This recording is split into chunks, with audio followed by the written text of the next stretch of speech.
দুই রাকাত সালাতুল হাজাত পরে দোয়া করেছিলাম যে আল্লাহ যেন খায়রের ফয়সালা করেন।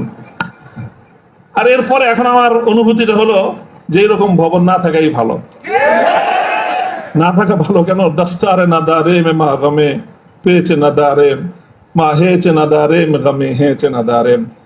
এইরকম ভবন টবন থাকলে এগুলোকে রক্ষা করার জন্য ডানে বামে অনেক কিছু তাকানোর প্রয়োজন হয়। ভবনও নাই, রক্ষা করার জন্য কার পায়ের নিচে তেল মারারও দরকার। আজ এখানে মাদ্রাসা, কালকে ইনশাল্লাহ শাইখুল হাদিসের সন্তান মাহফুজুল হক সাহেব যদি নদীর ওই পারে যে বসেন, ইনশাল্লাহ ওই কেরানীগঞ্জের ওই একেবারে ধুলের চরে বা ওই কোন লুটের চর, কোন চরের মধ্যে চেয়ে বড় মাদ্রাসা হবে। প্রয়োজন নাই ভবনের, প্রয়োজন নাই মাদ্রাসার স্থাবর কোন সম্পত্তির। ওই পুরাতন যুগে ফিরে যেতে হবে আমাদের। স্থায়ীভাবে আমি এই কথা বলতেছি। এই বিশাল বিশাল আলিশান ইমারত সাজায়ে